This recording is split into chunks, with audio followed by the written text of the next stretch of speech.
So the tea break pods are a shorter version of the fertility podcast, 10 minutes, where we invite you to grab yourself a brew, and we're going to be sharing kind of general musings from the everyday. And we're also going to be talking about things that are happening in the fertility world. So it could be things that we've read, things we've seen on social media, or it could be events that are happening. Yep, as well as answering your questions, because I have Kate at my beck and call. Well, not really, but I have Kate available to answer your questions, and we want you to keep sending them in because there's no stupid questions ultimately, are there? No, there's no silly questions, so we're happy to answer anything. So each time you see that we've shared a tea break pod with you, we'll be answering your questions. So make sure that you've subscribed via your favourite podcast app. And again, send those questions through info@thefertilitypodcast.com. So for this first tea break pod that we're going to share, I'm curious to know what might have caught your eye. Let's say on Insta, I mean, whatever your platform of choice, we will try to cover them all because we are across them all.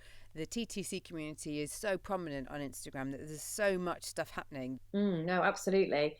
I think on Instagram, what's caught my eye this week, actually, Natalie, is something that you'll know very well, and it's all the work that you're doing with fertility in the workplace. Yeah, I was going to say the same thing.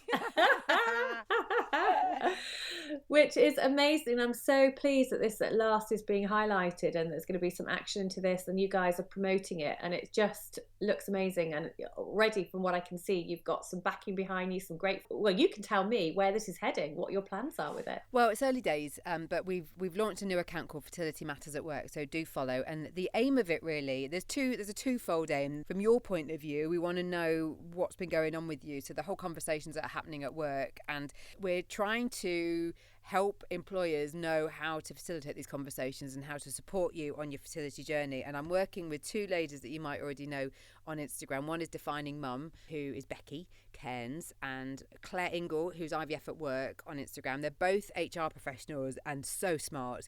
And we had this brilliant brainstorm in the Peak District last week. And then, as Kate said, we've just launched the Insta, and it's brilliant that you're following already. We're going to be asking you to share your thoughts and stories on video as well as audio, because we want to make this really engaging. So if you're happy to, then just follow the account and you'll see all the details of how to get in touch. We've got a long way to go. I think there's so many different ways it affects people and there's so many conversations to have. 100%. I mean, I actually come across this a lot with my patients, and only last week, a lovely lady that I was chatting to works in the city in a really high-powered job, and she has no support from employers. She's going through IVF. She hasn't even told her employers because, unfortunately, she works in a very male-dominated environment, and she knows for sure that they won't really understand, but also it's going to affect her prospects for promotion, and she's absolutely terrified. And so she's trying to go through her rounds of IVF, and she's already had a number, whilst juggling her work situation and keeping it all secret for fear, like I said, of promotion, and also just not getting the support that she needs. It's so sad to hear. How we're going to work our way through it all, well, we're yet to know. But it's just a start, and the idea is that you get involved and get on the case and support us. The other thing that I noticed on Insta, and there is so much happening, but it's a little union between IVF Babble and Two Dads UK. And if you don't know Two Dads UK, they are two dads who fly the flag for UK surrogacy and do amazing work on Insta. They've got so much going on, because I was talking to Mike just the other day as well, in terms of where they're going geographically. They're doing a lot of travelling and all the different ways that they're trying to kind of get that story across. And the fact that they're working with IVF Babble, it's really good to have that kind of LGBT side covered, because the Babble ladies obviously do amazing work too. So watch that. They've just been sharing a bit on their various Instas, and by the time you hear this, something already might have happened on Dancing on Ice, but it's all been a bit cryptic, but there's something coming, which is exciting.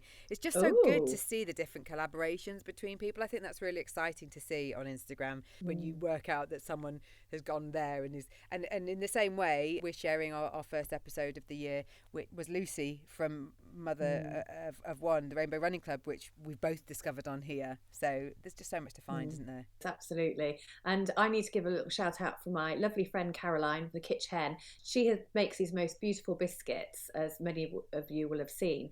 And on Instagram this week, she's been showcasing her biscuit cakes. I don't know whether you've seen it, Natalie, yet, but They You tasted look it? yummy. No, I keep dropping hints, but I am seeing her. I am seeing her tomorrow, so maybe I might be able to taste one. But they are pretty special, and yeah, she's actually doing one. I have to say it really quietly, although he's not here, but I'm sure he won't be listening. But she's doing one for my son's 16th birthday as well, so Oh, I'm really excited about that. So a number 6 in a biscuit cake. oh, How yum. amazing is that? Well, if you've not tried it by the time she hears this, she'll feel really bad because she'll have seen you and not offered you a taste. Yeah, that's true. Right, now one of the things that we want to do in the we've probably hopefully got you in the mood for a biscuit whilst having your cup of tea, because that's what the tea break pod is all about, that you're having a little relaxed 10 minutes of your time to hopefully get some answers, because we get lots of questions from you, and what we thought we'd do, rather than trying to kind of put them at the end of a normal podcast episode, is we'd make these tea break pods about your questions. Kate is a font of knowledge, so I'm going to share some of the questions you've been sending, and Kate is going to do her best to answer them. And as we keep saying, there aren't any stupid questions, and even if we might have mentioned them before, it's just keeping them front of mind if it's something you want to discuss with your consultant, or even with your other half, or just to give you the peace of mind. So here's the first one. This is from Harriet, Kate. And Harriet says, I have PCOS and I'm trying to conceive. I take a natural multivitamin. I eat well. I exercise, but my BMI is slightly low. I also have an underactive thyroid, but I am on thyroxine. She's put 50 in brackets, so it's all under control now. My periods are non-existent. I was on the pill for around 12 years and I came off in summer 2019. Is there anything you recommend I can do to take to help me? I'm under care with an NHS gynae, but everything takes so long and I can't afford to go private. Okay, so she's obviously got something that we call lean PCOS. So with many women with PCOS, they can have elevated BMI, but some women can have a lower BMI and be, quite slimly built. So they don't look like the classic PCOS, but that's lean PCOS. And in many ways, it's more frustrating with lean PCOS because there are no quick wins. If you're overweight, then you can quickly lose, or not necessarily quickly, but you can lose weight, which will then help to bring your periods back.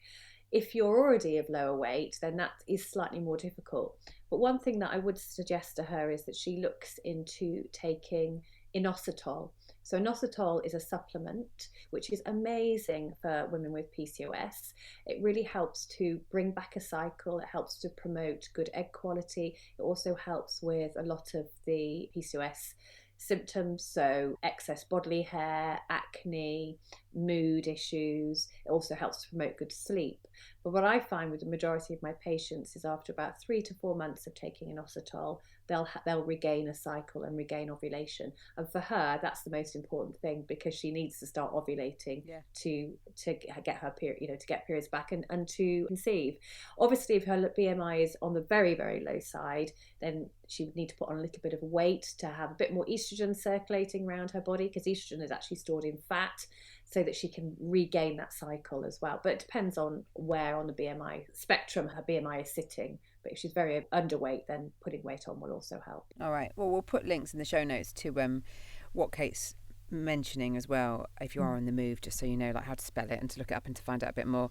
And also Kate's info, because you can always drop her a little message on Insta to ask her more questions. She likes to be kept busy. I do. Right, Susie's got a question. It's quite straightforward. She says, should I take time off work for embryo transfer? This is a really good question, and one that I'm asked quite a lot. I think the short answer is there's no right answer. I think the most important thing is that you need to listen to your body. And if you're exhausted, maybe you've gone through lots of rounds of IVF, maybe you've done them back to back and you're feeling really exhausted, and let's face it, you want to give yourself the best chance, then perhaps taking a few days off if you feel physically and emotionally drained is going to be a good thing. However, some women feel that actually the 2-week wait is a really difficult time and they need some distraction, and that distraction could be that they're at work or they're going about their normal routine. It helps take their mind off.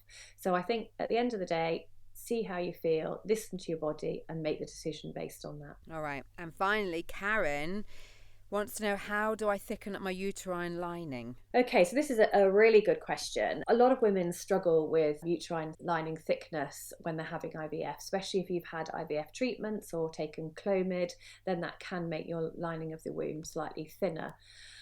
There are a number of natural things that you can do to help support the lining of your womb and help to thicken it. The first one is to enjoy moderate exercise. That actually helps to promote a really good blood supply to the uterus. So that's the one that I would definitely recommend.